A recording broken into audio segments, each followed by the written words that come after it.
Facebook Live. And I have to go to your page, yes? On Insta, yeah. Mm-hmm.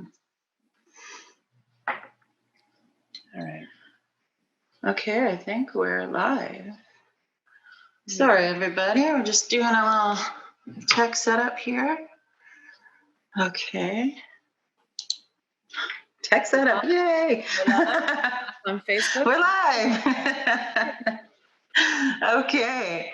While we kind of get this set up, Asia's doing her thing because we're live streaming this on Facebook, while also live streaming it on Instagram because we're smart like that. Asia's going to run it through Prana Life Yoga on Insta. So for those of you who don't know me, I am Jennifer Goulden. My company is Entourage Media and Marketing here in Waterloo region. I'm lucky enough to get to work on marketing either in the coaching capacity or done for you services, mostly with Waterloo region businesses. My goal usually is to take business owners and entrepreneurs from where they are now, which usually means they need more leads, they need more sales, they need more time, they need more cash flow, whatever it is, and use marketing to get them there. So that's me in a nutshell. The other thing that I do is I run the Entrepreneurial Life Expo and community, which is where we are doing these entrepreneur interviews. So we're just sharing everybody's stories, the good, the bad, the ugly, and all the stuff in between. And today we're talking to Asia Nelson of Prana Life Yoga and Movement Life. So hi, Asia. Hi. Everyone's met my neck now as I'm trying to set up the camera behind the camera for us to do this on Instagram Live. Well, if you do that strategically, they'll meet some more stuff too. That's right. All right. I'm gonna I've set up for that. It's my message today. Whiskey and yoga. Mine is that yawn is my silent scream for coffee because it really feels required today. Although I am excited for this interview, so that's helping too. I am as well. All right, so we're going to jump on Instagram Live. I'm going to do just this quick intro there and invite you, and then everyone in the world can follow us who wants to. Because the whole world is waiting to hear how COVID kicked your ass. Yeah. Okay, everybody, we are live on Instagram, and now that we are live, Miss Jennifer Goulden is going to be able to join us for this little chat, which I have typed in 3 times to say title, grow a pair. Okay. Oh, good. The title is showing up. Oh, amazing. All right. Are you doing it on Prana Life or Movement Life? I am just realizing I'm not. So sorry. Just kidding. Not going live at all. Join me on at pranalifeyoga.com to make this live. Do it. Actually happen. Yes. And now we're all becoming tech gurus thanks to the world shutting down. And this is terrible because we should know how to do this by now. Because I know we even had a test run. It's been, and this is what, we've been doing it for months, really. Yeah, this is good life, right? Not to this extent, not live streaming on Life. Go 1,000 different places at once. There we go. All right. So now the title's definitely going to be missing, but you know what? Whatever. Okay. They'll see your beautiful face and they'll jump on anyway. So who cares? It's true. Okay. Yeah. I'm just going to say grow a That's the title, folks. Asia picked it. And grow a pair. It was a collective effort. Okay, here we go. We're doing it again. I'm not owning that, but maybe. Me too. We are finally live. Oh, there you are. With Jen Wellesley Goulden. She Goulden. I didn't even say your name right. Here we go. And Jen Goulden will suffice. Jen Goulden. We've only known each other for like 100 years. 100 years. But you know what? I read your name. Jen Goulden. Jen Goulden. We've only known each other for like 100 years. But you know what? I read your name. You got to jump on. Something's got to mute here. Hey, all right. I see. There you are. Wait, we have to mute. You got to jump on. I think you have to ask to be. This is like the Twilight Zone. I see. There you are. I think you have to ask to be. I literally. There you are. Hi, everybody. Please give us a moment for technical difficulties while you jump on. We are just waiting for... Oh, they're probably getting a kick at it. How the heck we're doing technical this? difficulties while you jump on. We are just waiting for... There we are. Oh, okay, and now all the feedback. Yeah. Hey, oh my God, Jeff Beach is on here. This is amazing. So I still don't see you. Okay, well, I'm going to mute my computer. I think that's what we did last time. On here. This is amazing. So I still and then I'm just going to hear through the phone. So if you do the same. I cannot mute my computer yet because I still don't see you. Oh, there you are. Got it. Okay. Does that work? Mute my computer yet because I still don't see you. Oh, there you are. Got it. One moment, please. There it is. Okay. All right. We're in. Now I see you. Now I hear you. All okay. Right, now all I right. can This is how the pros do it, everybody. Yeah. I think the key, what we're really teaching people here, and it's important, is that, stuff happens and you have to be authentic. And this is what actually happens. Yesterday, I did a live stream and my partner started a voice lesson in the next room because he had a scheduled voice lesson that I forgot about. And that was happening during the interview. So that is life during COVID, when you're working from home in your kitchen because your actual office is the black hole of internet. Yes. That's it. This is actually my home right now. And for those of you who missed it, I did a full intro on Instagram. You weren't there because I was in a different profile while I did it. So because I'm 43, so I'm learning this stuff at my pace. So anyway, just to do this quick intro once again on Instagram Live, hi to everyone who's joining. Thank you so much for jumping in.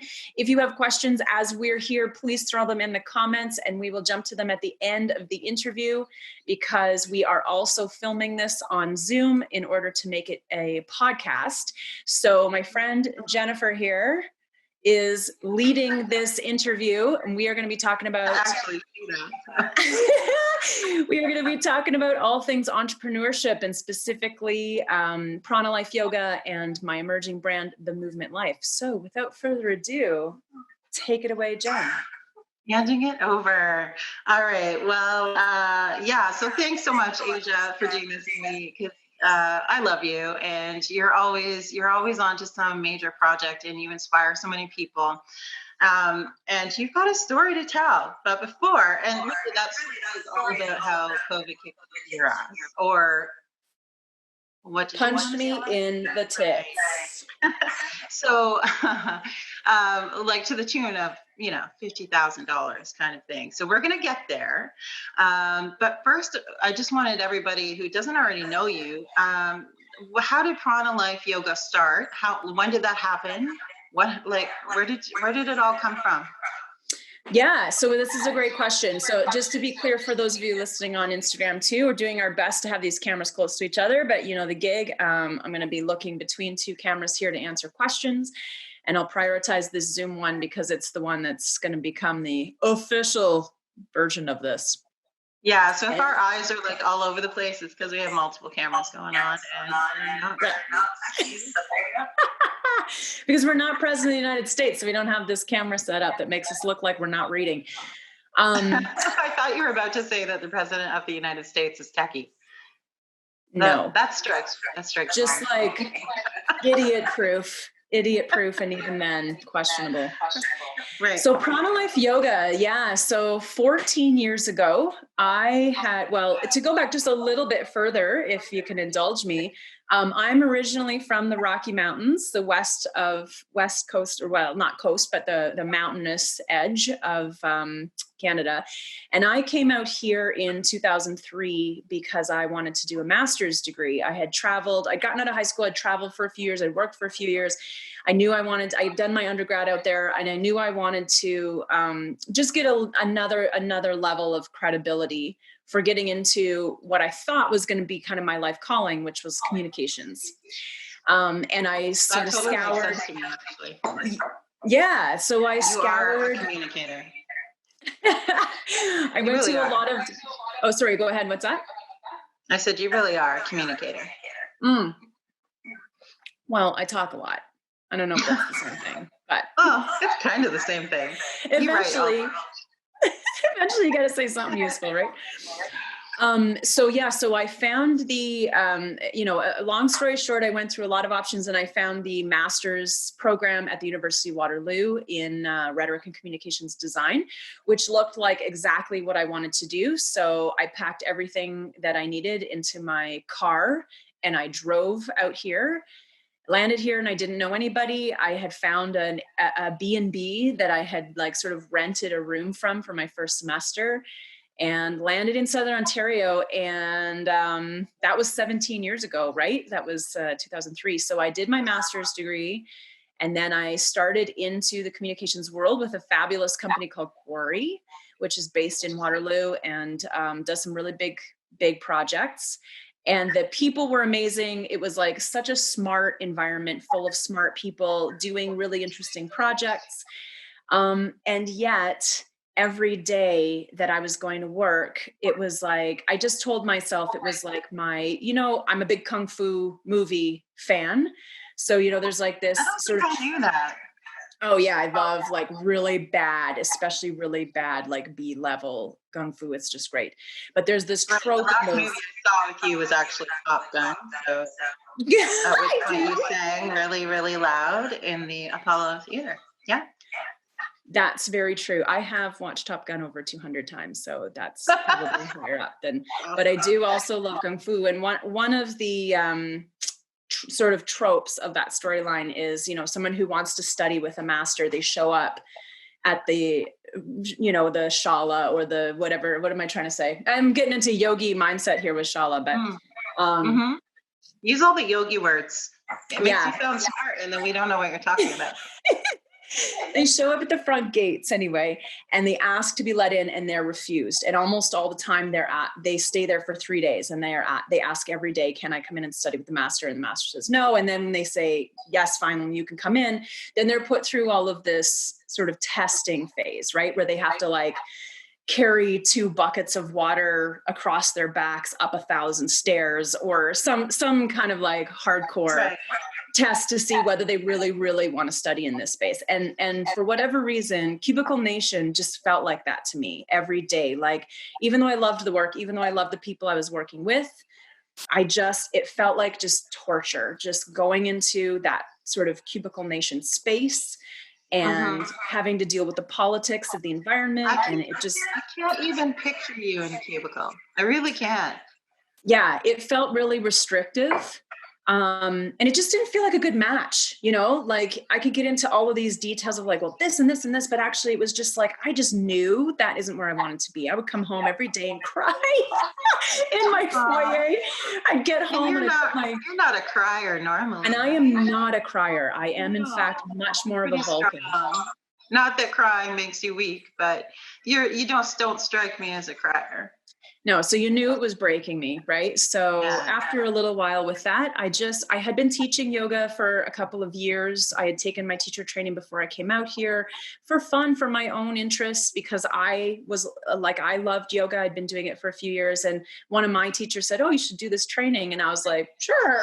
I didn't even plan on teaching really. Yeah, but it was kind of the thing you did. And this was 17 years ago. So the yoga craze, like yoga was still pretty fringe at that time, and it was just starting to become popular. This is when sort of Sting and Madonna and those guys were starting to do it. So I came here and I started teaching it. Very few people were teaching it here in Waterloo, so I could just kind of put up a poster and my class would fill. Can you imagine anymore? But and I was like a nobody, and all I had to do was kind of put my name out there and people would find me. Yeah. So I was having so much resistance to this Cubicle Nation space, and I was feeling this kind of like gut instinct that yoga was kind of taking off. So one day I was getting ready to go to work, and I had been putting in close to 70 hours a week at this job and just kind of miserable. And I made the mistake / had the insight to do my per hour rate. because I was working 70 hours a week, and I took what I was being paid and I divided it by 70 hours a week. And I was like, you got to be fucking kidding me. That's what I'm actually making per hour based on how much I'm working. And then I thought about the per hour rate of my teacher of my yoga classes. And in that instant, as I was putting my shirt on to go to work, I was like, wait a minute. If I just worked 5 times as much at yoga as I'm working at this job that's making me miserable, I could actually like make the same amount of money. And That's crazy. the moment I had that insight, that was all I needed. Because when you're young and dumb and you're starting you're starting off in entrepreneurship, you often just like make a big decisions with very little information. So I was like, of course I could do this. Like, look at all the other things I've done, right? I'd been the host of a television show. I'd traveled around the world. I'd moved my life over here. I'd done this master's. So I was like, entrepreneurship, that's got to be So easy. How hard can it be? You know what? That is the ultimate equation. Like if one of the most common questions that I think entrepreneurs ask of each other is, how much do I charge for what I do? And you basically need to take, how much do I need? What is my minimum viable? I can survive and be happy, or even just survive. Like, what is your baseline for how much you need to make a week? And how many hours per week are you going to actually put in to your business? So maybe for you, you're willing to work 60 hours, maybe it's 20, whatever it is, divide it. That is your rate. And if you can't make that, then you need to build in more profit, or you have to do something. But that is the equation that all of us need to live by. So you just instinctually obviously figured that out. Yeah. And the reality was that I was actually doing a larger equation than I was conscious of at the time, because what I eventually came to understand and what I teach my teachers in my yoga teacher training is you get paid in 3 ways, really, right? We get paid in money, we get paid in time, and we get paid in experience. And what I was really actually thinking about was, I had to do the math. I thought that I just had one piece of information and that was what I decided on. But actually, I just had one piece of information left to figure out, and that was the numbers. What I'd already figured out was time-wise, I was spending 70 hours a week on average at that job with no change. That was at the bottom of the chain. Like I hadn't even worked up to a position that would pay me more, but of course then ask more of me, right? Have more hours. There was no way I was getting out of that. So I was already dedicating 70 plus hours a week to this job. Whereas over here with yoga teaching at the time, I didn't have the teacher training yet. I was looking at 20, 25 hours a week of real dedicated work at that point to do the same thing. So I'd already done the time math, and then the experience was so night and day. Like I just was so not suited to that Cubicle Nation space. And every time I taught a class, I left feeling like I'd done something that mattered and I had control over that. Like I created that experience and people chose to be there, and I was using my expertise and I was having these cool interactions, and I was leaving feeling like I was doing something that mattered, even though, because in my day job, I really just felt like, oh my God, I'm just being like, this company's just taking a bunch of money to make a bunch of other rich companies a bunch more money, which is business, right? But it just didn't feel like there was any real difference that I was making within the cog as a cog in that machine. Whereas when I would go teach yoga, it was a much smaller thing, but it had more meaning to me to do it. Yeah. That's, everyone needs to ask themselves those questions. Yes, how much do you need to make? But like, how can you survive? Because you can't really work a 70-hour a week. If Cubicle Nation is not your thing, and some people thrive in that. I mean, there's lots of programmers and techies, and they're all in these, kind of environments where they can basically see each other, but they have their own little space, and then they got crazy breakout rooms with like pool tables and whatever. And there's nothing wrong with that. But if that's not you, you need to know that there's a cost to that, and there's a health cost.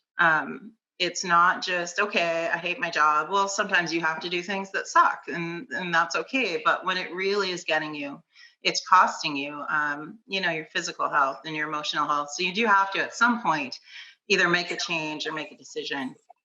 Yeah. And the truth of the matter is, you probably know this as well. I'm probably going to work 60, 70 hours a week at the thing I'm doing anyway, because I like to work and I like creating. So if I'm given enough content or I can get my hands on enough content to work with, I'm going to do that. So it was kind of a matter of like, what do I want to be spending 70 hours a week doing? Exactly. And yoga did it for you. So you took the leap. I did. And it went Awesome. so perfectly. No Oh, problems. I'm sure it was just a breeze. Yeah. It was a dream. You're simple and everything else was taken care of. Yeah. No, I thoroughly plummeted myself in over my head, as most entrepreneurs do. As soon as I jumped in, I was like, oh, amazing.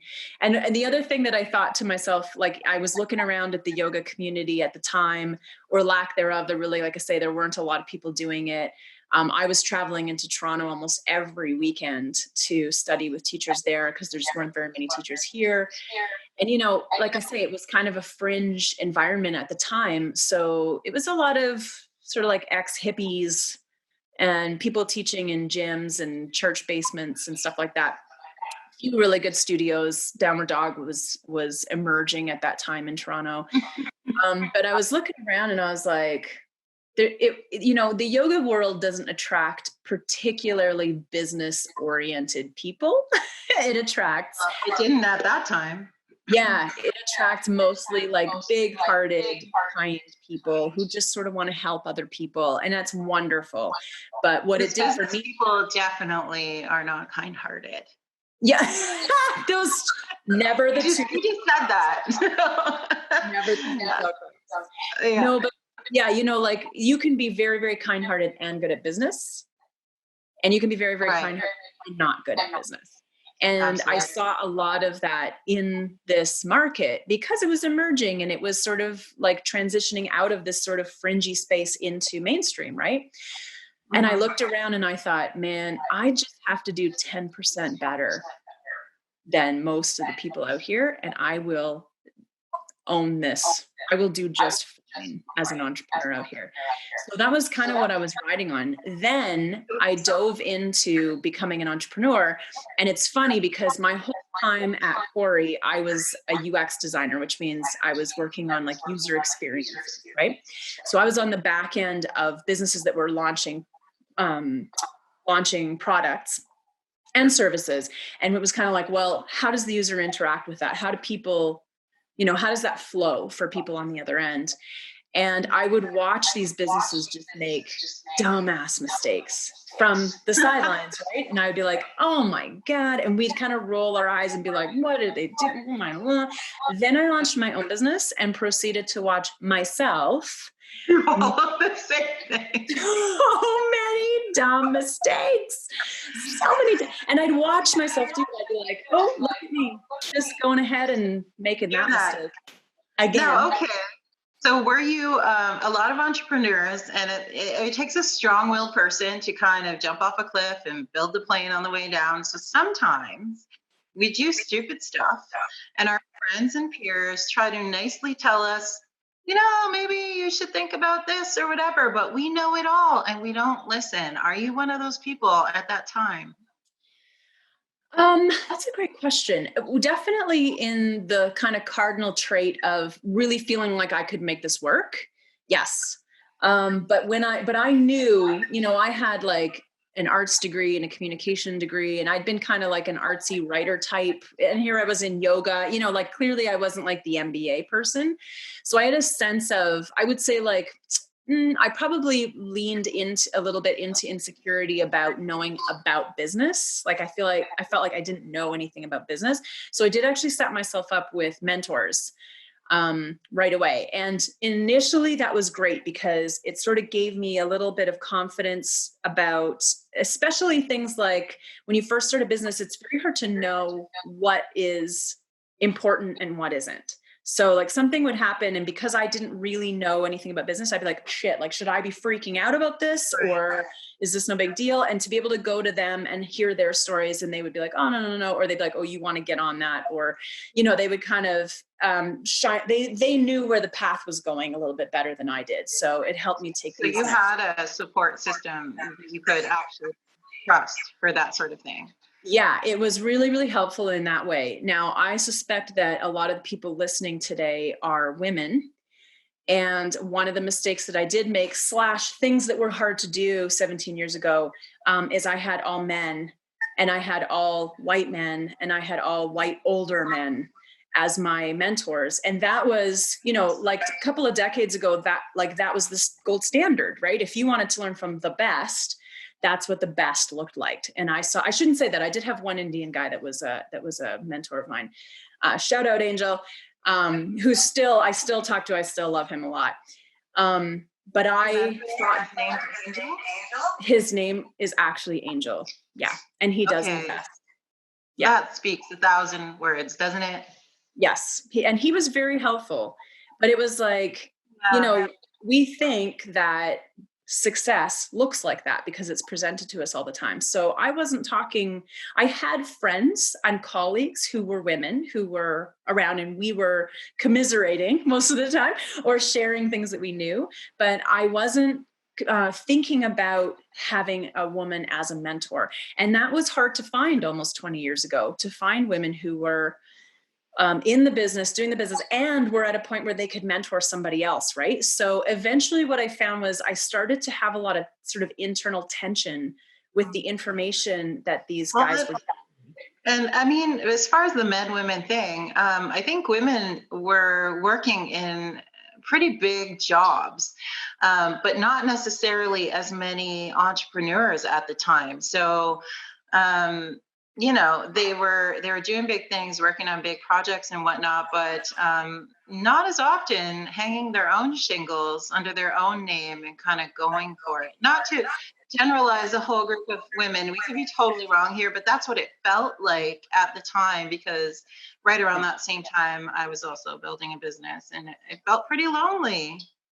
Yes, that's the word for it. And I totally agree with you. Women have been kicking ass forever. One of my favorite comedian moments was when Chris Rock said, Barack Obama isn't the first Black man who was capable of being the president of the United States. Like, there have been plenty of Black people who could have held that category. We just are around the nicest white people that have ever existed, was his line. So I think it's kind of the same thing where women have always been kicking ass and taking names, and we have been in there. But I think it's hard. And I think for so long, up to and including that time when I was starting my business, women weren't putting themselves out there very publicly as mentors as much. And they were just like doing this full-time work, probably working twice as hard for 70% of the pay, and like raising families and taking on most of the home life stuff. And you know what I mean? Like, they were just busy. Absolutely. So it was really hard to track down somebody who could also act as a mentor for me. Right. Yeah. Yeah. So it's so amazing. Shout out to people. Shout out to women out there. If you feel like you can mentor earlier, like people who are earlier in their careers, please make yourselves visible and available, because women are looking for you. Yeah, and actually it's kind of come full circle, because now if you look at events and networking groups on Facebook and all of that stuff, you see a ton now that is all specifically for women. So, I almost kind of feel bad for the guys now. Just because, they're like, oh, great, this is a networking group. Blah, blah. Oh, it's just for girls. Okay, found another one. Oh, it's just for girls. But you know what? It's our turn, and that's okay. And I'm sure there's still plenty of stuff for the guys. And I like groups with everybody in it. Everyone's welcome. But there is something to be said for women empowerment. And knowing, like, it is a different experience. Being an entrepreneur as a female is a different experience in key important ways.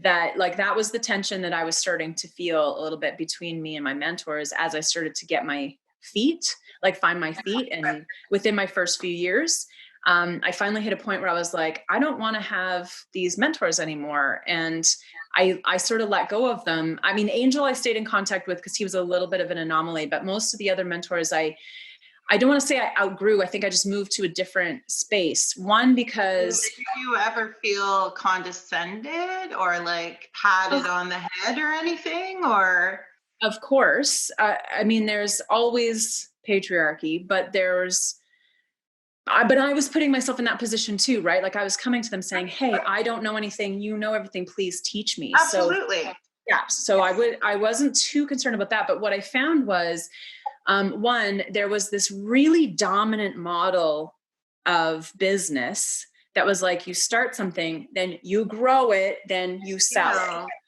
right? Like you grow, you got to get big, Exit plan was everything. Exit plan was everything. I was going through business coaching, maybe not that far back, but a couple years after you would have started Chronolife. And that was like number one thing that you learn. It was you get in, here's what you got to do to succeed, and then you have to have an exit plan. And now, good luck selling your business in general. You're lucky if you do. I'm one of the lucky ones, but you really can't count on it. Now it's yours for life, or you're giving it to your kids or something, because exit plans, everyone's an entrepreneur. They want to build their own thing. They don't want to buy yours. Well, and it really seemed to fundamentally misunderstand why certain people go into business. Like, I think there was just this really monolithic model that people create their own business in order to gain this massive growth and then get out.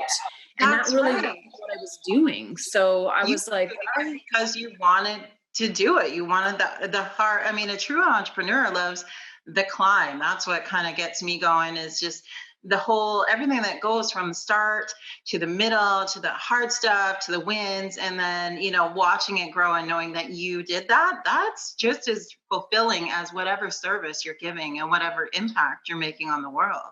For me, anyway.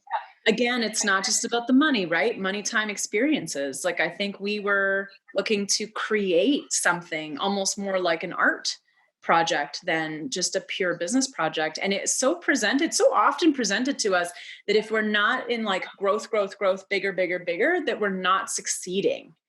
And I fought for years with myself based on kind of trying to achieve a certain definition of success that I didn't create. I didn't create that definition. And it wasn't until a really good friend of mine actually said that to me, where she was like, well, Asia, how do you define success? And I realized that I was just kind of like repeating definitions of success that I'd been given. And she was like, well, that doesn't really sound like you. Like, but what does it look like when you're successful?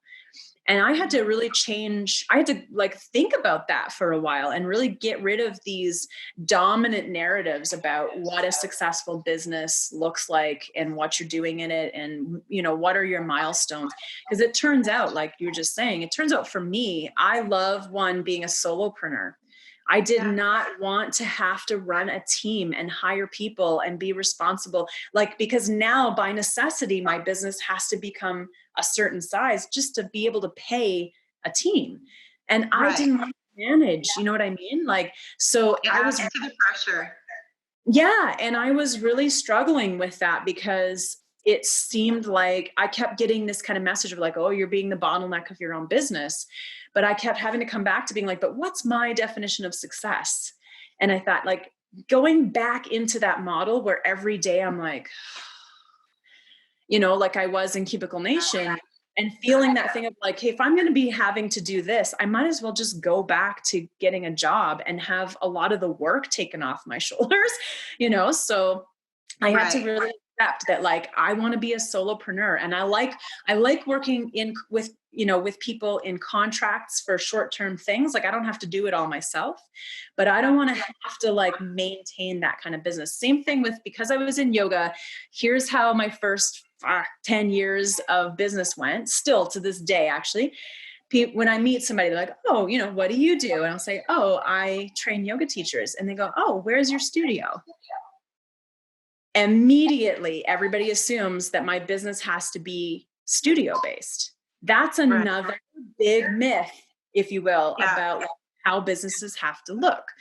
As like, if it's not brick and mortar, or if it's not tangible in some way, it's not a legit business. Now, again, like you said, there are so many women that are just like flooding into the entrepreneur space and really redefining how this thing can be done. And the internet, the internet really changed a lot of this too, because the intangible became legitimate, right? So it's like, all I do really. Like I teach a few classes a week, really to keep myself out into the market and keep my skills sharp. But my job is yoga teacher training. Like my business is I train yoga teachers. And that involves one main course right now. It involves one main course that happens 12 weekends of the year. So it doesn't actually make good business sense for me to have a studio if I'm going to use it for 12 weekends out of the whole year. No. But I had to fight with that too, because it was like people just didn't understand how to think about my business. And there would be a stigma, like if you're going to charge any substantial amount of money for the training, they want to see that you have some building space with like a big sign and whatever in order to justify, or maybe just trust that what they're investing in is a real deal, because there is a lot of entrepreneurship going on. And maybe it's that everybody and their brother says that they do yoga, whereas, you actually have the training and the years of experience, and you've done everything that you can to be the best at what you do. Whereas some people are not necessarily like that. So we have to kind of break the stigma that a big, ridiculously priced piece of real estate is a sign of trust. Yeah. Or it has been. It has been. I think that's really changing based on online stuff. And especially now, after we've gone through lockdown, people are really reevaluating, like, why am I dumping so much money into this brick and mortar aspect of my business? Could I just have it online? And I was figuring that out 10 years ago, when even just having a business online at all was crazy. Like I wanted to put my teacher training online in 2010. And the challenge I had was that the platforms were just shite. Like it was really hard to piece together. Like there was no Teachable, there was no Kajabi, there was no, learning platforms. There was like cobbled together early adopters. Would have been like old school WordPress, maybe Joomla, or hand-coded HTML pages with embedded videos.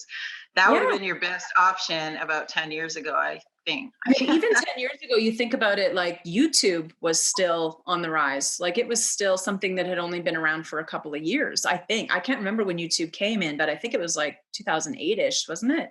It was fairly early on anyway. I don't know, but I know that I am on the computer and I love apps and I investigate, anything new I like to jump on. And I've really only dived into YouTube and using especially the how-to videos and stuff for maybe the past 5 years. So it's not that it wasn't around, but I mean, for me to be that late to the game, I can't imagine, how it was for everybody else. Yeah. And learning online was really, really new too. Like just even the concept or the model of trying to learn something online. So I actually filmed my full teacher training course in 2017, because for year after year after year, I'd be teaching this course live and we'd have this great moment, or I'm a great improv teacher. So I prep like crazy, and then I let whatever's going to happen in the moment kind of emerge. So, and I can only do that because I like prep like crazy beforehand. Right. So you have the confidence that if there's a space, a gap, you don't know what to fill, you're prepped, you can fill that space. I've got the content. And then for me, the real thrill is the interactivity and the responsivity that can happen in real time in that space, right? In the room with people. So I kept having this happen year after year where, so sorry, to take one step back. So I taught yoga from 2000, or I started Prana Life in 2006. So I left my job. I made myself stay for about a year just to kind of learn everything I felt like I needed to learn from Cubicle Nation. And then I left. I started Prana Life Yoga in 2006. I'm forever going to call that Cubicle Nation now. I think I stole that from somebody, actually. I think somebody. I'm sure you did, but I've never heard it. So there you go. It's in there now. Cubicle Nation. So I started Prana Life. I was making like $580 a month. I had to move out of my apartment into my basement suite of my friend's place, who was a wonderful, shout out to Sunshine Chen. He was so wonderful for supporting new entrepreneurs. And he literally just basically charged me like a couple $100 because he knew that I'd left mainstream to start this out. I lived in this basement room I had to give my cats to my boyfriend at the time in Toronto because I couldn't have them in this house. And he and I were in the middle of kind of breaking up because like when we met, I was this sort of safe, secure ladder climber. And then I started this entrepreneurial thing and he was having none of it. So I was like, I had to like, we're breaking up, take my cats. He was, I was like, stay for the kids, stay for the kids. You got to stay together for the kids. Cause it was about like needing him to take care of my cats for a few months until I could figure out how to do this. So it was like very disruptive. And I right into the deep end, I realized like, wow, entrepreneurship is harder than it looks. And there's a lot of stuff that I don't know. So like people who are listening here that you're just getting started, don't kid yourself and don't give up right away. Just know it's probably going to be harder and more work than you think. And you probably know less than you think, no matter how prepared if you stick with it, you will probably do better than you think. There's so many things you can just figure out if you just stick with it. And it's going to feel, I called it when I worked at Quarry, I worked with this guy who's super, super creative and hard to work with because he's so creative. Right. And I used to call it lassoing a hurricane, working with this guy. That's amazing. And I went into entrepreneurship and I was like, oh, I was being trained by him for entrepreneurship because every day of my life since then has been lassoing a hurricane. Love it. Yeah. So I eventually found my feet and I taught yoga for a few years and I got a big break. Again, it's like, now we're talking 2006, 2007, 2008. This is when RIM was really big in Waterloo. So there was lots of money flowing. And I got this phone call from a very high up, let's just say very high up in the RIM ecosystem saying, hey, do you do private yoga? And I literally was on the other end of the phone being like, what is that? Because I'd never, like I say, it was a new market. It was an emerging market. It's, you do private yoga. And I was like, oh, I certainly could. Like, what do you have in mind? What do you envision when you think that? I literally didn't know what they were talking about. They're like, yeah, we just want somebody to come to our house and just teach yoga to us. You know, we don't want to go to a class. It's really, look at me, how old I am. I'm making a phone look like this. You could do the flip phone with their little. It was a flip phone. It was a Crazer at the time. And so I was like, yeah, sure. Another tip for new entrepreneurs, just say yes, figure it out later. Say yes. Yeah, I always say yes. I really do always say yes. And then I figure it out after because everything is figure outable. Yeah. And, especially when you're first on one hand, there's probably danger in that. And I'm sure I've lost lots of money and time doing stuff that I don't need to do. But you know what? There's value in almost everything that you try. There's, 2 years down the road, you'll meet someone that somehow caught wind of that thing you did and you'll get a sale from it. It's just, there's always something. There's value in just about everything. Yeah, it's huge. And people are so afraid of failure and of imperfection that, you see this capitalized a lot. You see this capitalized on a lot within these entrepreneur spaces too, of people with this storyline where they say, hey, I started this thing. I made a bunch of mistakes. Now I'm a success. Pay me so that you can skip over the mistake-making section, right? And you can go from starting right. That is the definition of a coach. So yeah, and like in some sense, for sure, like there are dumb things that you can skip over by having good people around you who can help you. But the myth behind that statement is that you can skip over making mistakes. One, you can't, and two, don't. I learned so much. Yeah, I learned so much. What comes from that? Trying. Yeah. So I said, sure, I'll see you next Thursday for this private session. And then I called Down Dog and I was like, hey, do you guys do private yoga? And they're like, yeah. I'm like, can I book a session? Cause I just didn't know what it was. I wanted to go see somebody do it. So I spent the first $60 or whatever it was that I made from that session on yoga sessions to know how to do this thing. That's amazing. And was just making it up and it kind of rolled from there. So then in 2009, teacher trainings were really not a thing. Like if you wanted to teach yoga, you just kind of found a guru, right? You found like a senior teacher, you studied under them for a few years, that you kind of learned everything they knew. And then they started introducing you to students that you could teach, or they would mentor you or sort of apprentice you into it. Right. Right. And that was how it was done forever. And so yoga teacher trainings really were only just starting maybe within the 5 years before I got into yoga at all, if that. So they as they started to emerge, I was like, oh, this would be the next best use of my time, because by that point I'd been teaching for a few years, which was a lot back then. Like even teaching 5 years made you kind of an expert at that point. Right. So I started up a teacher, same thing again. I was like, how hard can that be? Right. And started one. And I had the demand. I had people who'd been coming to my classes for years, who had come to workshops that I had done for years, special events, who had, like, some of whom have come to my retreats. Like I'd been doing the whole thing, right? Throwing everything out there and seeing what stuck. And when I said, hey, I'm thinking about doing this teacher training, because everybody was looking for yoga teachers, yoga was hot and nobody knew how to teach it. So I started this teacher training, and people signed up for it.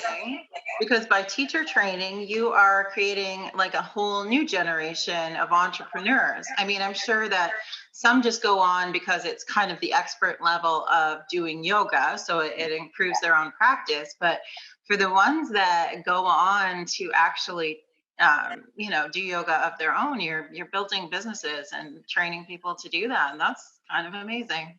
Yeah. And a lot of entrepreneurs, I think, are natural teachers. Like that's what I learned about myself was all my life. I've actually always been both an entrepreneur and a natural teacher. From like when I was a little kid, I would like draw multiple pictures and then go door to door in my neighborhood and try to sell them for 25 cents. And then when I was 14, I had been taking Royal Conservatory teacher training for a while. I was 14, 15 years old. And I was like, I know enough to teach little kids, like at that age. So I just started teaching people piano, like at that young of an age. I've always had this thing where I hit this sort of key point where I go, okay, I know enough that I can start teaching it. And it seems like the next natural thing for me to do. So it actually makes sense when I think now that, even you just saying that, it's like, yeah, I think when I started always been an entrepreneur. I actually was ready to teach both yoga and kind of entrepreneurship, because I didn't have the studio. I didn't have the brick and mortar kind of standard, the standard process of like, you take this training, then you teach at this studio and you teach this style and You just made up your own rules.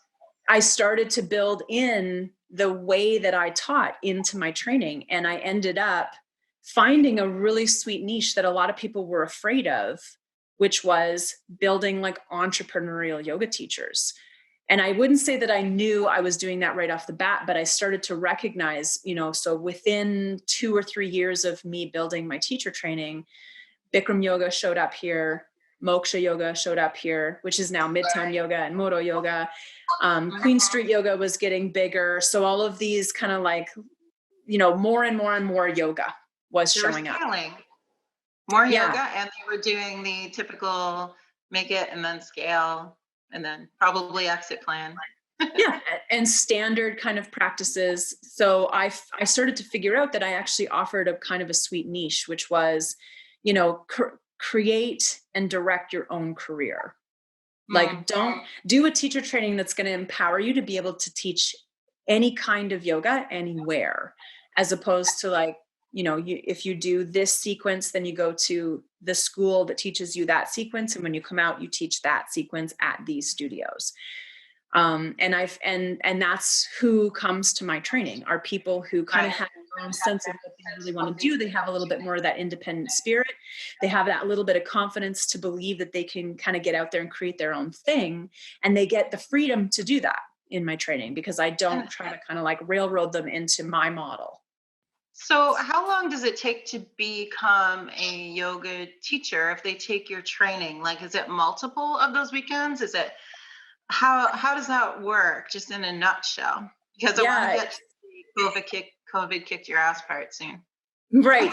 Well, it's an interesting segue to that, because again, year over year, I started to refine. Here's another throw out to the entrepreneurs watching, you may not know what you want to do and who your niche is right off the bat, which is why you kind of got to say yes to everything and try it out and see what fits you. See where you're getting traction, like see where you're feeling that the vibe is going well, and then notice where you're having to try too hard. Like if you have to try too hard, I'm not saying that sales or anything should be easy, but if you're hitting brick walls, you should change something. Well, and if you're just throwing pearls to pigs too, right? Like working hard is always going to be there. But if you're working hard and just nothing, you're not getting anything back. Yeah. Then that's a big sign too. So I started to kind of refine who was resonating with me and who was resonating with what I was offering. I really, really loved the teacher training right away. I was like, oh, this is my sweet spot. This is what I want to do. Yeah. So I refined the structure of it over many years. So in yoga, the base standard for just like basic training is 200 hours.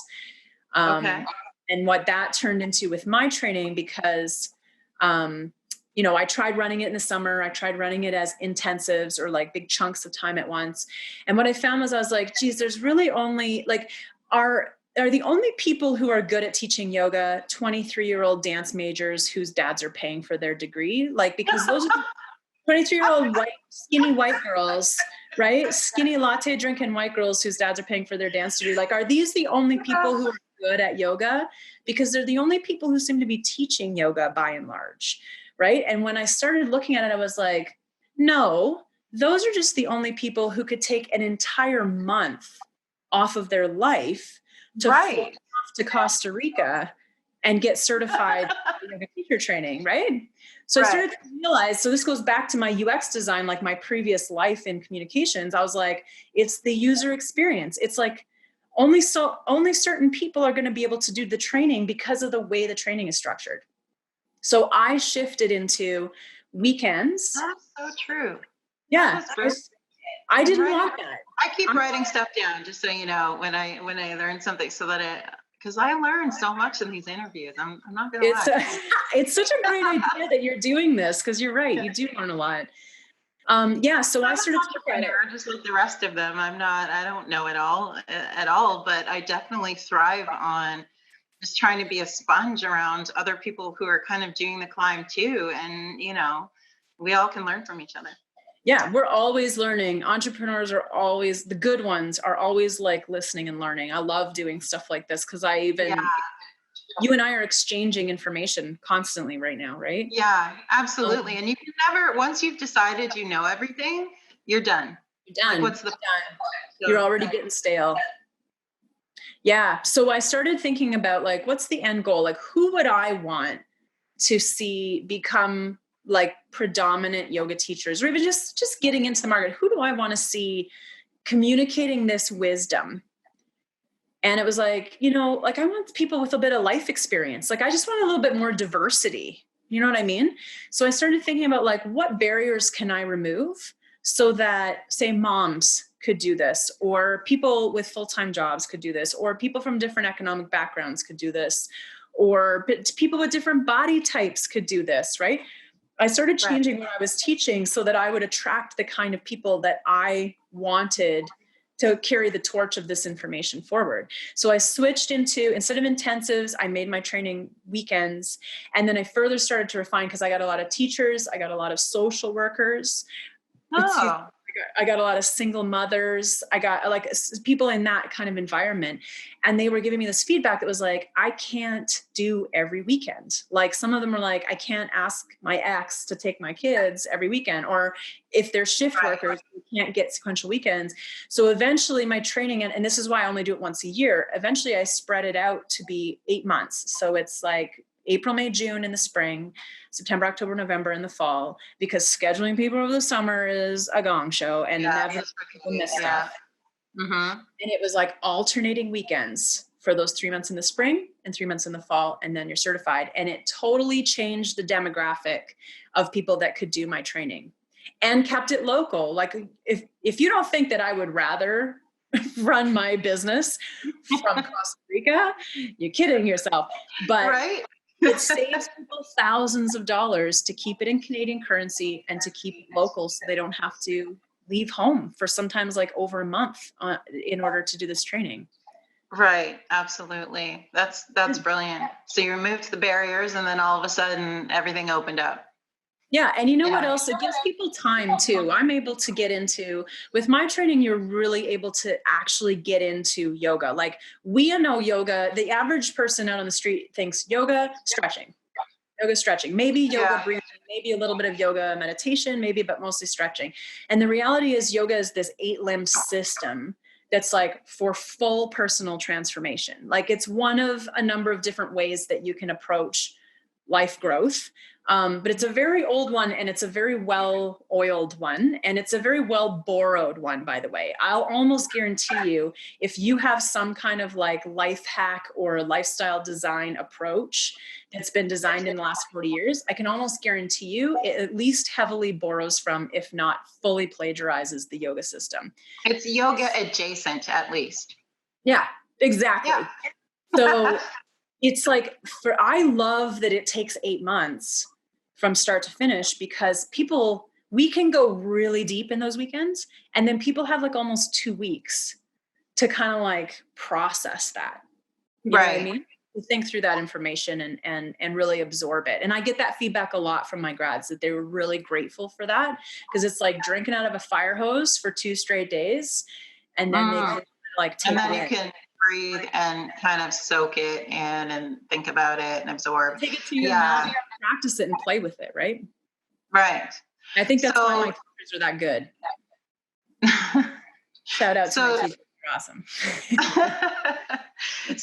Okay. So you have you figured it out. You've removed the barriers. You've changed your demographic that you're working with and for, and things are going well. And then COVID happened. Yep. Dun, dun, dun. And the world stopped and everything blew up, including our heads, I'm sure. Just with how the hell are we going to go forward from here, especially when you do this, like you have to touch them, you have to like, see when their back is in the wrong position or they're overextending a leg or all of these things that I'm sure are, yoga-esque. So how much money did you lose for starters?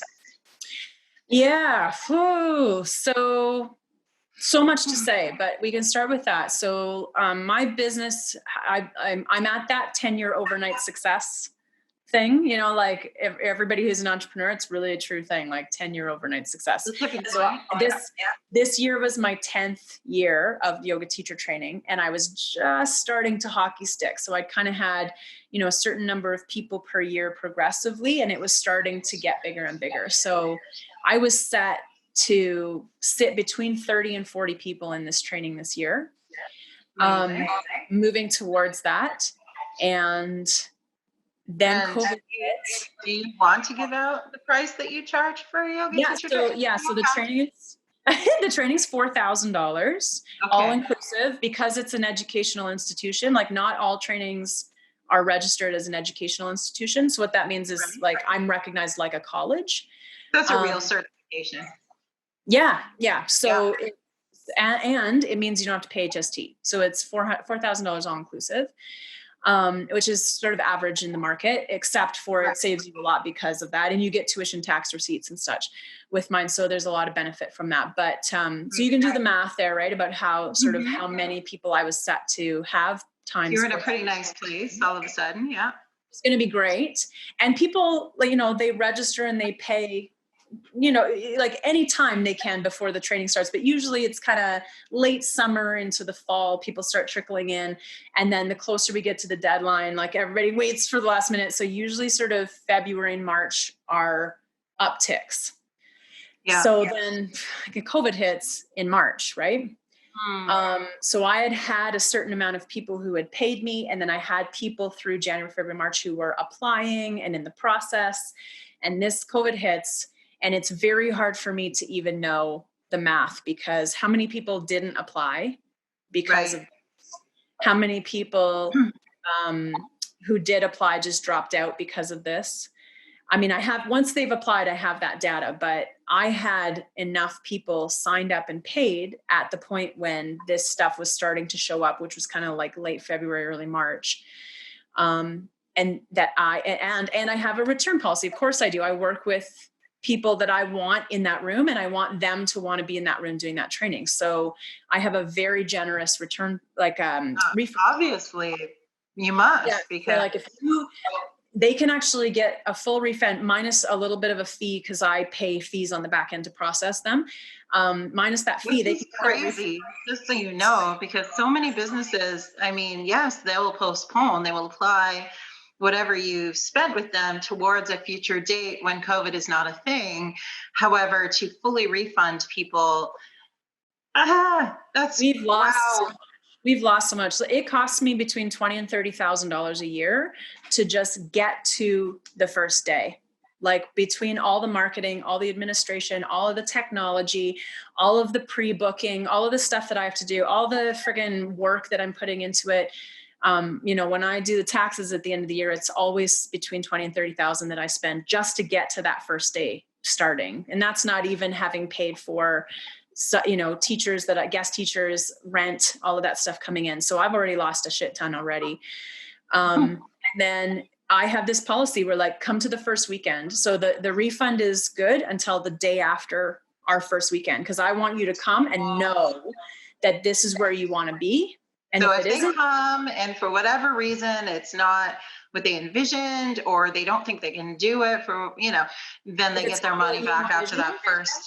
Yeah. If it's not what you envision, go. And I learned that the hard way from many, many years, because I would kind of try and hold on to the money.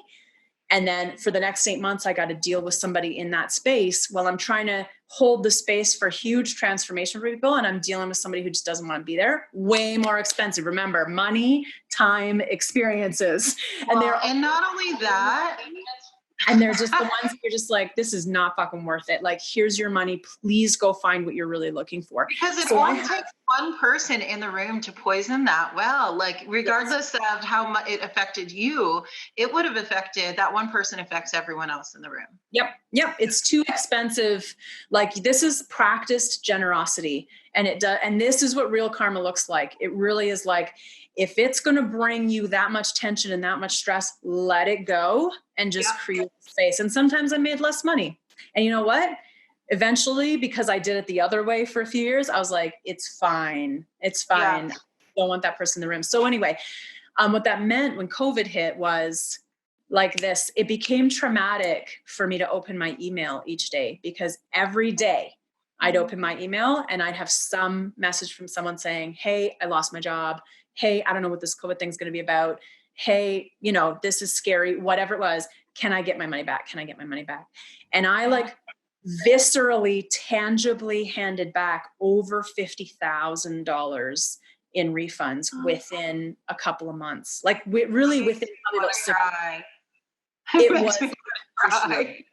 It was excruciating. And I was like, I have to maintain my integrity. Like, who am I going to be? Who am I going to be? It's like, I know why they need this money back, because they're in the same boat as me. They need to like figure out how they're going to run their life. But I'll tell you, once again, Asia, the Vulcan who does not cry, I definitely broke at one point. I just looked at my partner, Matt, and I was like, I'm so scared right now, because all I was doing was watching my business implode. Like, I didn't have an alternative. Everything I do happens in person. And I was having to give back everything that I was going to make this year. And this is like, who knew, like so many of us, who knew that a weakness in your business model would be people not being able to be physically around each other? Like that's not really something you can forecast. It's something that like some outlier Elon Musk knew or whatever. Like some people were talking about it. I'm sure, medical scientists and stuff knew, but even to this extent, I don't think anyone really had a clue, even when this started. And you can't mitigate everything. Like I could sit and be like, okay, what if aliens attacked? Okay, what if suddenly we have an influx of locusts? What if, like as a business. This is worse than aliens. It's way worse than aliens. Because at least when aliens, you could teach aliens yoga, but you cannot. I could do that. Yeah, like it was just like the worst kind of thing that could hit my Achilles heel in my business, because my business model was, just dropped out in Instagram. I'm just going to post that. Okay. Hold on. My business Hold on. model Hold on. was, hang on, we got to unmute ourselves. There we go. Hey. Can you hear me? I could do that. Yeah, like it was just like. Oh, wait, hold on. Kind of still happening. Close that window. Okay. So I think what happened is there a maximum amount of time that you can do? On Insta there is, yeah. Because we're hit an hour already. Yeah, I know. So if you wanted to start a part 2, you're welcome to do that. We could. I think for the podcast, I'll definitely split it up because nobody's going to listen for 2 hours straight. Yeah, well, I would, but yeah, well, I can finish this point you want, and then yeah. We're still live on Facebook. Hey, everybody on Facebook, what up? So what happened was my business model is that I run this course once for 8 months. And like everyone who's in that course is in there in April. And that's the money I make that year. Right. And then you just put it in the bank and live off of it all year and and then I just roll through it. And I don't spend that money. Like people who are registering for the next year, I don't spend that money until after that first weekend. And then that's what I live on for that. That's brilliant. And it's great unless something happens in February, March, and April that kills that course. Because even restaurants, they shut down for 3 months, but then when they unshut down, they still have their restaurant, they still have clients, and then people come back, right? But this thing, my model is like, unless I can compress, which was what I've been doing, like unless I can just compress this 8 months to a doable amount of time, it's done. And I have to like start over again, right? So I now in July am set to start this training next weekend, like stage 3 and then me. And I'm that's hoping it works out. But I fought for this business so hard for the last 4 months to end up with 9 people. You have 9 people in your course. I was set to run between 30 and 40 people, and I have 9 people. And I went through all the feels of like, I quit, I'm getting a job at Shopify, to fucking COVID doesn't tell me when my business is done. Like I went through all of the experiences, and the thing that came out at the end was like, you know what, Asia, just do what you can do. Just like be a steward of the things that stay. And I have 9 people who stuck with it. Those will be your favorite 9 people on earth. And that's exactly it. I was like, you know what's going to happen. Quality over quantity. This is going to be your best group because you have all gone through something so hard. And now for sure, it's a smaller group, but you know what that means? More personal attention. And I have become dedicated again through a process. There was a lot. I didn't just immediately go into this mindset. It took months and months of using the yogic tools that I have to get to the mindset of saying, this is actually the most important training to me that I can do. I'm going to make That's how yoga saved you, because if you didn't have that manner of thinking and those practices ingrained so deeply in you, you would be like many business owners, which every day I see another one just fold, throw in the towel. They can't do it anymore. And it's such a shame because they have great companies and great, you see so much promise and you're just like, just hang on, you can do it. Why are you quitting right now? I mean, I know there's real reasons and mortgage and whatever, but it's just so painful to watch.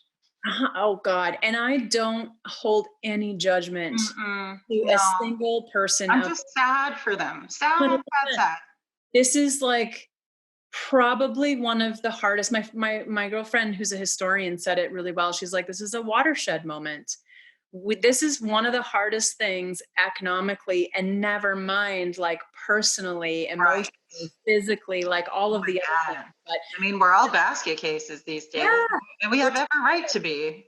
Yeah, we're talking about entrepreneurship. So focusing that in, like this is going to be such a weird economic experience that I don't like. You have to make the call that feels right for you, but do the work to really, really think through not just what's happening right now, but like what's the vision. And so that being said, like Yeah, I do have a cutoff where I was like, if I hit below this number, it's just not viable for me. Right. Everyone has a minimum viable, like I got to go work at Tim Hortons or something threshold. Yeah. Yeah. And I'm actually below it. Like I kept moving it. I was like, generally by the 13th person, that's when I'm in profit. So I was like, okay, well, if it goes to 12, I'm canceling it. And then it would get to 12 and I'll be like, no, I can do this. And then we go dip, dip, dip, dip. So I keep moving that line. Yeah. But at this point, I'm actually paying to run my own training. Like I'm actually paying money of my own to run this training. But I just shifted into like, you know what, I've got to do what I have right now. And I don't know what the next step is going to be. So here's a question from someone who isn't in your shoes and has not been through all of the experience and removing the barriers and all of that for you. But could you technically, because your thing isn't every weekend, right? It's like every 4 weekends. It is now because I've had to take 8 months and put it into 4 months. But yeah, it's almost. So it is every weekend now? Yeah. Oh, okay. Because I was going to say, could you do a second class and stagger the weekends and, like somehow like in the fall when people are feeling even more comfortable? Because right now, phase 3 is awesome. And yes, we can go out and can do stuff. But I'm finding when I talk to people are either like, woohoo, let's get out and like do stuff, get out of the house finally, or they're still feeling uncomfortable about it. It just depends. Yeah.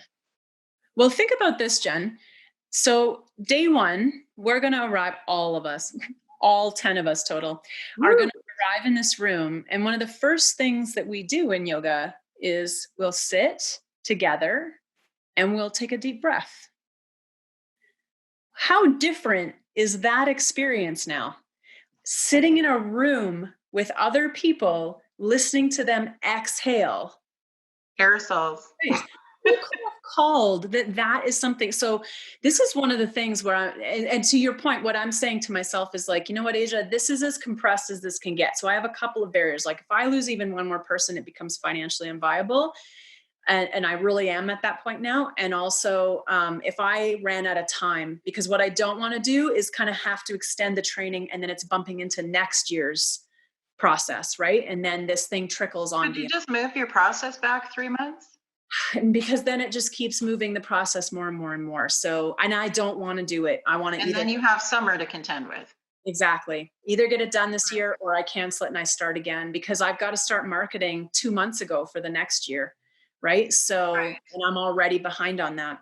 So what I've sort of said is like, if it doesn't fit into this year, I'm just going to let it go and hopefully get 30 people next year and just kind of make up for it on the bookend. Right.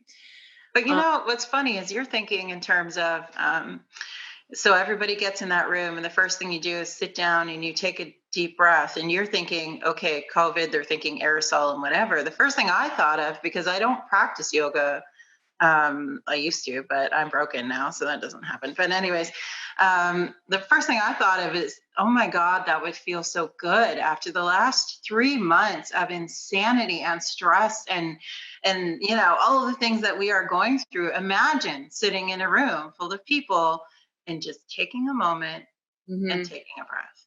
That would be what I'm hoping for. I think that's what you're going to get. I hope so. People will be in tears. I hope so. Yeah. But I also have to be ready to recognize that everyone has been through a social trauma. Yes. Of sorts, right? And so what does taking a deep breath in a room full of people even mean now? And so you think about the minutia of things. Like I already am going to spend the next now sort of 4 months that used to be 8 months holding space for some pretty big transformation. Like people come to the training, they learn how to be yoga teachers, but a lot of the time spent in there is really like adopting this lifestyle, which means like big things happen. I guarantee you, maybe not this year because we're such a small group, but generally year after year after year, people get divorced, people quit their jobs, people lose old long habits like smoking, people move, right? Like big life changes happen because yoga does that. Like the full proper practice of yoga does that. So not only do I need to hold that space for that kind of experience, but now I'm also like, what are the unknowns of emerging from 4 months of isolation in the midst of this weird pandemic And then people doing the very thing that we've been made to be afraid of for 4 months, which is getting into a room, being physically around each other, breathing, interacting. Yes, let's all breathe deeply, shall we? Right. Like, I don't know what that's going to be like. So I think you are going to be pleasantly surprised. I think because, like you said, yoga people are a different kind of person. And I think they're going to be craving this. And when they get into that room, they're going to be in tears from the relief. I hope so. Yeah. As an entrepreneur, this is where that sort of idea of like grow a pair of tits comes from, because You're right. it's a certain level of bravery to step into that unknown and be like, I hope this, but it could be this. And to be able to say both of those things, right? And that's the biggest fear anytime you take on any project. You launch a new product, you launch a new business. Maybe for me, it's doing an event. Will anybody come? And if they don't come, what does that look like? And how do I, just the whole, that is part of it. And you know what? When it comes out on the other side and it worked, you can't get that feeling from anything else. You're just like, and when you come out the other side and it hasn't worked, you can't get that kind of learning curve anywhere else. No, or that kind of, it's like a muscle. So you build up like scar tissue almost, but it's useful scar tissue because you'll just be ready. Next time you can handle it. Maybe the first time you can't handle it and you break down, you cry, and that's the way it goes. But the second time you can handle it and you instantly know, okay, I'm going to pivot this. I'm going to change that. I can take it. If someone's upset with you, give them their money back. Whatever, make it right, do everything you can to make it right, but know that you didn't fail. You just, this is just part of it. You have to fail in order to succeed. So otherwise you're not trying hard enough. You got in the ring, right? Yeah, absolutely. I love that. Well, I think it's going to be amazing. I really hope that it's going to be amazing. And I still think that you should take this online. I think you should get a camera guy in there and you should video the whole thing, and we will market it and we will sell it as an online course, and you'll make $1 bazillion and I'll get rich too. If you are willing to work with me on that, I will. I might be in. So like I mentioned before, I filmed it all in 2017. Virtual events are outperforming live events like 10 to 1. Right now, right? Because right now, yeah, you got to do it. You got to jump on it now. But I don't know what that's going to be like when everybody can get in person again. So here's the thing. This is another one. Let's make this the last thing that we kind of hit on here, because I'm getting into it. But a lot of people in different industries, especially my industry as one of them, felt an enormous amount of pressure to pivot into online. And it kind of rubbed me the wrong way, because doing stuff online is different than doing stuff in person. It's a very big challenge to make it all the important things the same. There's so much to say there. But one of the main things that I learned, because like I say, I brought in a professional videographer. I had 2-3 people working on the editing of the content. I have an online course from start to finish that's ready to go. And I've paid almost 20 grand to have that thing put together. And it's sitting on Vimeo right now, not running. You know why? Why? It turns out I don't want to do that stuff.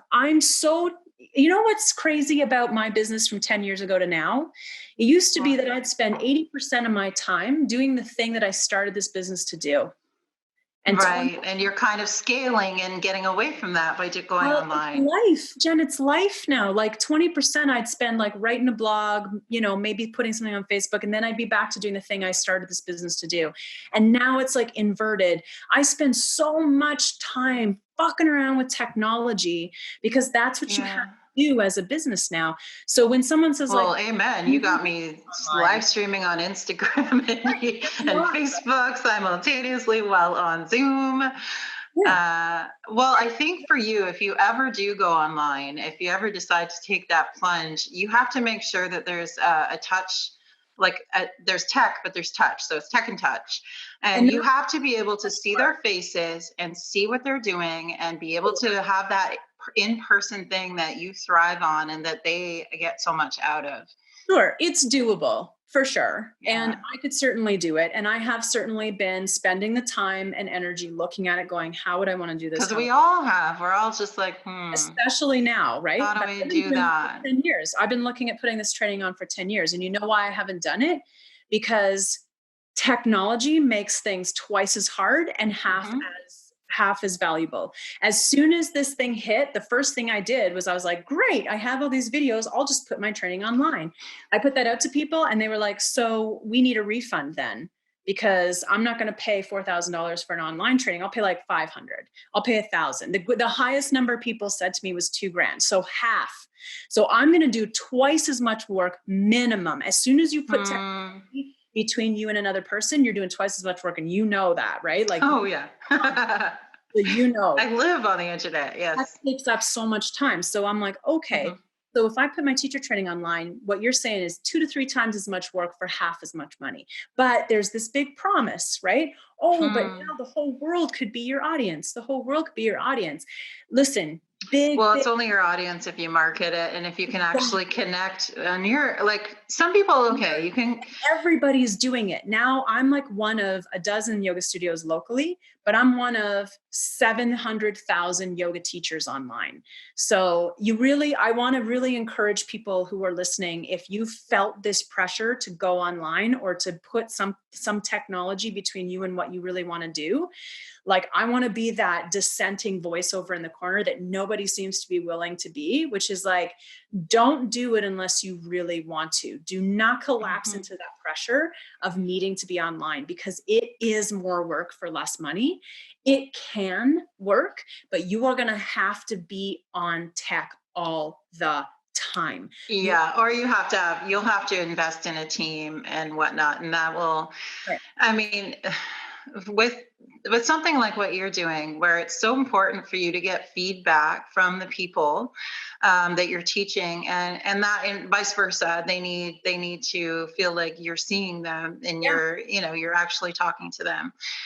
So I mean, there are certain times when going online is an option. Well, always going online is an option, but where it may not be as fulfilling for you to do that, or it may cost a whole lot. An A/B team is not cheap. Exactly. I took this huge seminar on, it's called the Virtual Event for Virtual Events. And basically it taught all of us event producers how to go online and how to make it as most personal possible. Like there was a lot of feedback. You would have banks of they called it Zoomzilla. So there'd be like 8 Zoom rooms and you can see everyone's faces on TVs and stuff. I mean, there's ways to do it, but that's different because you don't want to see a Zoomzilla with 200 faces. You want to see maybe, like you said, 40 at a time, so you can actually connect with each one of those. You would have to do it in person on top of tech. Yeah, or like you're saying, it's just a very, very different business model that I think that there's a mantra out there that I'm like big on dismantling, which is just in the tech community. Well, just download this app and then do all these things, or just put it online. Like, and it totally bypasses the immense amount of work that is actually involved in moving something online. So for sure, if you're into it, like, I'm kind of geeky, and I'm like, as long as you do geek out over stuff. Yeah, as long as I have enough time, I can like figure all of this stuff out. Like, I probably know everything and then some that I need to know to actually do it online. But I got to recognize a couple of things. One, like, do I want to do it? And two, like, that's the number one question. Right. Do I want to do it? And also, like, why did people immediately say, oh, well, I'll pay $500 for that if they're getting the exact same content? You know why? Because they're not just paying for the content, they're paying for the experience. Yes. If I can't recreate the experience that they get from being in that room with those people, then they're not going to pay me the same amount for it. And they intuitively knew it. Like, it's not like they had sat through the sort of critical. Well, and that's the benchmark, right? Because everybody is going online. So people are expecting, okay, well, it'll be a quarter of the price or a tenth of the price. And that is how it kind of goes right now. Like, why? Because really the actual like tangent value of it, as far as like how much money I'm going to have to put into it, is actually higher. I should charge more for what I'm going to be doing online, because for every 1 hour that I might spend with those people in person, I'm spending 2 or 3 learning the technology, building the technology, earning the income to be able to afford the technology, managing and administrating that technology, and following. And on their behalf, it's actually harder to learn as well. So there's something like I'm an online learner, and I know you are too, and a book learner. What I just always love to learn something new. So I'm always taking a webinar or whatever. I do love them, and I would totally take yours for the record. But anyways, but when you're in the room with somebody, it's just somehow easier to learn. Like, I don't know, more neurons are firing or something. It's, you have to work a little harder at learning when it's just a tech interface, as opposed to a human one. And the attrition rate is atrocious in online learning, right? Like, until we get better at it, until we make it easier to do. Oh my God, I have like 6 courses I've paid for and not even taken. That's it. And they're very disciplined. Like, I'm a very disciplined learner, and I have the same thing. I have 20 tabs open, like 40 tabs open. Oh yeah, come on. 7 of them that I've signed up for that I just don't get to, because the accountability is not there. The, like, it happens at this time at this place. Like, there's something to be said for the ease and supportive sensation of like having a day and a time and a place where you have to show up, and then you have their undivided attention. They are immersed in that. They're with other people who are also doing that. You know, so like, it's doable. So these are all things that if you ever did go online, you would want to implement. It would have to be like, you can't just watch it on your own time. You have to show up Friday morning, 10 o'clock. You're going to be there with 40 other faces. You're going to interact with those.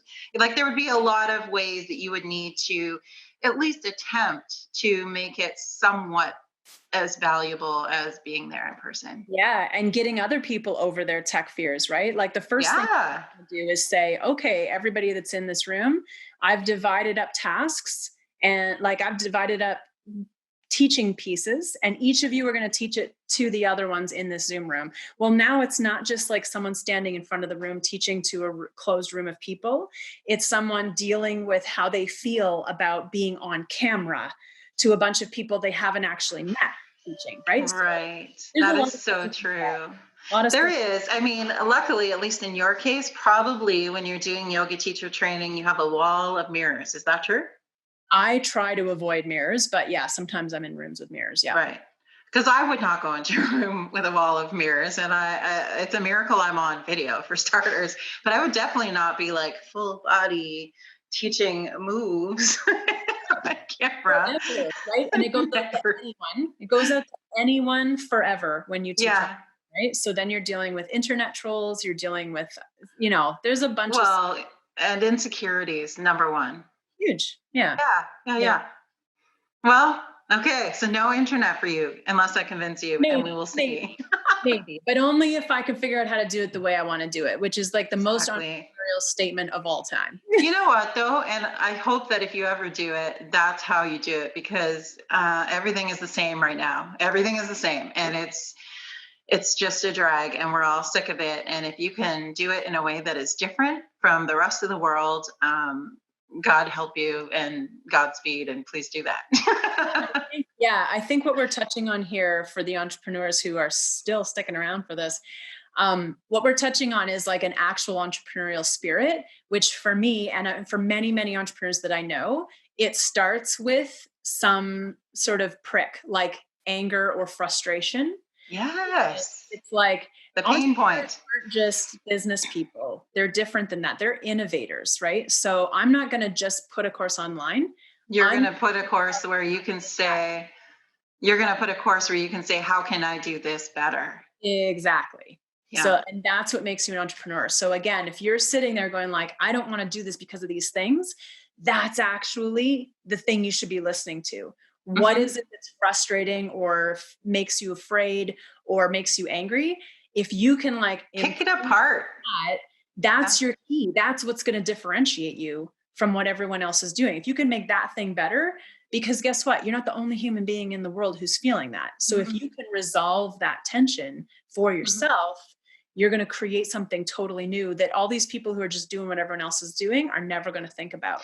So you know what? Maybe that's our homework that we give to anyone who watches this, is like really take a moment and look at what you're doing and what you wanted to do and maybe what you've been dreaming of doing. And what about that causes discomfort or anger or that the prick that you feel, the spark that makes you want to go, that needs to be different. And then pour a glass of wine or a cup of coffee or whatever, and just think it through and see how you can make that yours and make it different. Take the time that it takes, because there's a lot of this too don't rush. Oh my God, in our society right now, there's a lot of this. And like my best ideas are this, what you and I are doing, sitting here, finishing a mug of coffee together and being like, what's pissing you off? Yes. Venting is one of the richest spaces for me when it comes to innovating. And you instantly got fired up. I was almost going to apologize for suggesting that you go online and then like you could see like that's where the spark is. And there's something to that. And I think entrepreneurs need to listen to it. And watch me in a year have a fully functional online business and be like, fucking right. I bet you will. Because it is. But to me, that's what it is. For me, my spark is anger. And I know that anger has saved me in so many ways. It's pulled me out of so many paths that other people wanted to shove me into. And it's just that start, right? Like I have to get out of that. And it's powerful. But I listened to it, man. So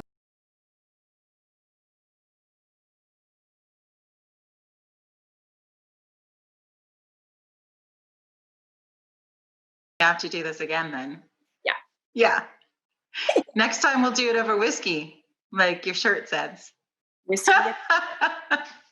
Okay, so for people listening, how do they find you? What is the best way to kind of follow Asia Nelson, the Movement Life, and Prana Life Yoga? Yeah. Why do I say yoga? It's not yogurt. It's okay. People call me Yoda or yoga all the time instead of. I would love to be called Yoda. I don't mind it at all. I'm like. That's fine. How old am I that I just said put that on the check? Wow. Yeah. So right now, because I'm in the thick of Prana Life, you can find me at Prana Life Yoga, Prana. I think it's on my little name there. Yeah. And I suppose this has been around long enough that I got all the handles. So Twitter, Insta, TikTok. I haven't done a lot on TikTok yet, but. Oh my God. I can't wait till I watch a TikTok video from you. I haven't done much. I've just kind of better be singing. I'm trying to figure it out and what I want to do with it. But I'm on there as Prana Life Yoga. That's probably the most direct route. Right now, I'm in the middle of a rebrand that is stalled out in the trademark level because trademark forever for the Movement Life. But if you want to be on the bandwagon for kind of the next thing that I'm doing, that's the Movement Life. And again, handles everywhere as well. And yeah, once you connect me in one of those two ways, I'm always there all the time because just exactly what we just said, right? We're friggin' always online. So always find me. Yeah, that's awesome. Well, it's been so much fun and I can't believe we went 2 hours. Okay. And maybe I should put it out as one podcast because whoever gets to the end of that podcast, those are the true followers, the true entrepreneurs, because they can do that. It took us 2 hours. It only took us less than 2 hours. Well, and let's face it, we cut out like half the stuff I was going to talk about. So if we'd added alcohol, we'd be here for another 2 hours. We have to do this again. You just magic word. Will. All right. I mean, put it long form and in short form, and then people can just choose. I will. Absolutely. Okay. Well, thanks so much, Asia. Have a great day. You as well. See you later, babe.